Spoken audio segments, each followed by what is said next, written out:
Once again welcome back everyone. आज मैं आपके लिए लेके आया हूँ a legend of the north lane, जिसे लिखा है फॉर कैरी ने, और ये क्लास 9 का एक इंटरेस्टिंग पोएम है। तो चलो देखते हैं इस पोएम में क्या क्या बताया गया है। तो एज यूजुअल हमें पहले देखना होगा introduction. This poem narrates of an old lady who angered Saint Peter because of her greed. मतलब एक ओल्ड लेडी था इस पोएम में, और उसने क्या कर दिया, सेंट पीटर जो कि एक पुजारी है उसको गुस्सा कर दिया। Moreover this poem is a ballot. अब बैलेट क्या है, ये आपके एग्जाम पॉइंट ऑफ व्यू से इंपॉर्टेंट होगा। Ballot means a narrative story, जिसे एक गाने या फिर एक पोएम के तौर में सुनाया गया हो। एंड जो बैलेट है ना, ये फोकलोर है, आप मान के चल सकते हो, जिससे कि जनरेशन टू जनरेशन ओरली पास होते जाता है, इसे कहते हैं बैलेट। ओके, तो अब हम समझेंगे लाइन टू लाइन पोएम का। Away away in the north land where the hours of the day are few and the nights are so long in winter that they can not sleep them through. मतलब कि जो Northland है, Northland यानी कि Norway या Alaska जैसे जगह हैं, वहाँ पे बहुत लंबा रात होता है, ठीक है, और दिन जो है वो बहुत ही छोटा होता है। सो इतना लंबा रात होता है वहाँ पे कि लोग उस पूरे रात को कम्प्लीटली सो नहीं पाते। वो लोग बीच रात को उठ जाते हैं ऐसे ही। सेकेंड स्टेंजा में ये कहा गया है कि वहाँ के लोग जो है ना, वो लोग सिर्फ रेनडियर को, मतलब रेनडियर को पालते हैं। और क्या करते हैं कि स्नो के समय जो बच्चे लोग पहनते हैं ना बहुत बड़े बड़े कपड़े, उसको देख के ऐसा लगता है कि मानो वो लोग बियर के बच्चे हो कप, ठीक है, जो कि कुछ हद तक फ़नी भी लगता है पोएट को। They tell them a curious story, I don't believe it's true, and yet you may learn a lesson if I tell the tale to you. मतलब कि इनके जगहों पे एक कहानी बहुत ही मशहूर है, उनको कहानी एक सुनाया जाता था, लेकिन इस कहानी के ऊपर पोइट को बिल्कुल विश्वास नहीं है। तब भी पोइट हमें यह कह रहा है कि ये कहानी हमें वो सुनाना चाहेगा, क्योंकि इस कहानी के अंदर उसको कहीं ना कहीं पता है कि एक एक मोरल लेसन छुपा हुआ है अंदर, ठीक है। Once when the good Saint Peter lived in the world below and worked about it preaching just as he did, मतलब कि एक गुड सेंट, एक अच्छा पुजारी था जिसका नाम सेंट पीटर था। वो उस जगह पे रहता था, उस इलाके में, वर्ल्ड में कहीं ना कहीं। तो वो एक दिन देखो भाषण देते देते, जो पुजारी लोग होते हैं ना, जाके भाषण देते, लोगों को सिखाते आदर्श ये सब। तो ये सब सिखाते सिखाते एक जगह पे वो आता है। कहाँ आता है वो? He came to the door of a cottage in traveling round the earth where a little woman was making cakes and baking them on the hearth। मतलब कि एक औरत के घर में वो पहुंचता है, जो औरत क्या बना रही थी, केक बना रही थी, ठीक है, केक बेकिंग कर रही थी। And being fan with fasting for the day was almost done, he asked her for her store of cakes to give him a single one। तो बहुत दिनों से वो भूखा था, प्यासा था, उसका उपवास चल रहा था। तो उसका उपवास ख़त्म होने के बाद उसको भूख लगा। उसने पूछा उस लेडी से कि क्या तुम मुझे अपना जो केक बना रहे हो उससे थोड़ा सा सिंगल पीस मुझे दोगे? So she made a very little cake, but as it baking lay, she looked at it and thought it seemed too large to give away। तो जब उसने केक मांगा पुजारी ने, तब उसने केक को बनाया। जब वो केक बना रही थी, औरत को लगी कि ये जो केक है ये बहुत ही बड़ा है जो मैं देने वाला हूँ इसको, ठीक है। तो उसने क्या किया बाद में, Therefore she needed another and still a smaller one, but it looked when she turned it over as large as the first had done। तो उसने दूसरा केक बेक किया, लेकिन बाद में उसको फिर से, जब उसने दूसरे केक को देखा, तब उसको फिर से वो बड़ा लगा, ठीक है, पहले से भी ज़्यादा बड़ा लगा उसको। Then she took a tiny scrap of dough and rolled it flat and baked it thin as a wafer, but she could not part with that। मतलब यहाँ पे वो वुमेन क्या करती है कि केक को बहुत बार रोल करती है, फिर उसको इतना फ्लैट करती है कि वो एक वेफर के शेप में आने लगा। वेफर का शेप मतलब यहाँ पे जो बिस्किट का शेप होता है वो, ठीक है।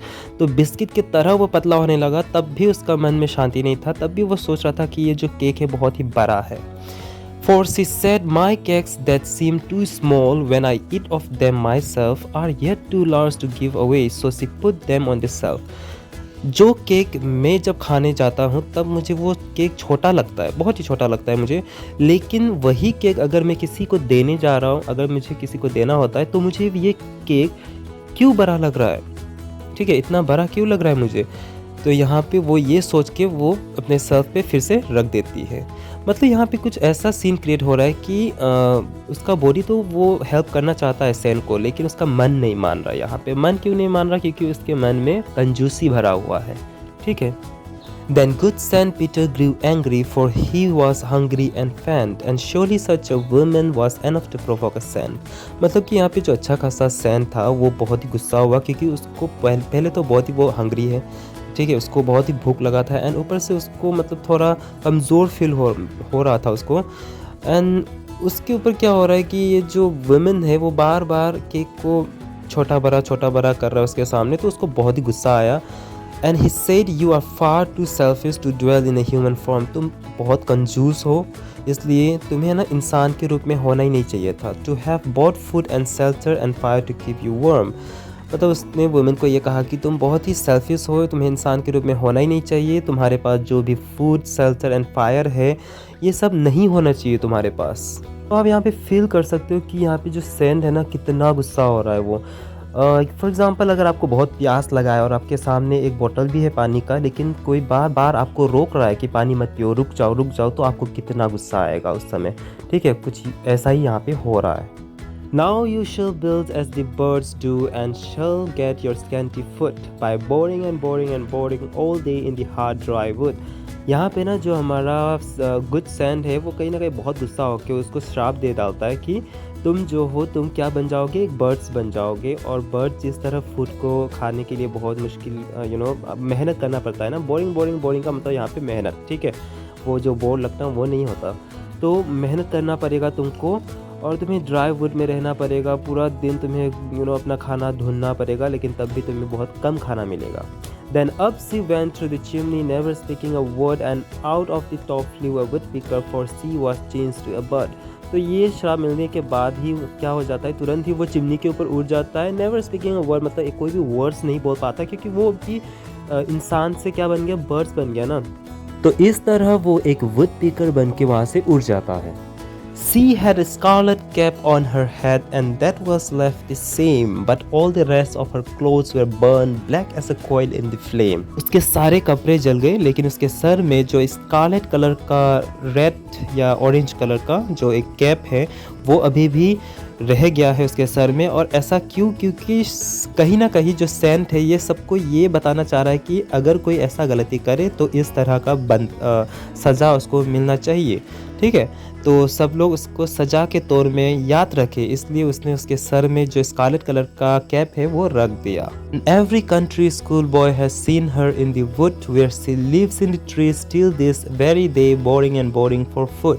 तो अभी सारे बच्चे को दिखाई देता है कि वहाँ जो बर्ड है वुमेन, जो कि ग्रीडी वुमेन से बन गया था, तो वो अभी कहाँ पे है, वो अभी ट्रीज़ के ऊपर है। और ट्री के ऊपर में जब उसको इतना मुश्किल हालातों के साथ इतना प्रॉब्लम हो रहा है अभी उसको खाना ढूंढने में, और ये सब उसको भी दिखाई दे रहा है, ठीक है, बच्चों को। तो पोएम के स्टार्टिंग में पोइट ने ये कहा था कि उसको ये कहानी बिल्कुल विश्वास नहीं होता इसके ऊपर, लेकिन कहीं ना कहीं ये हमको वो सुनाना चाहता है ये कहानी।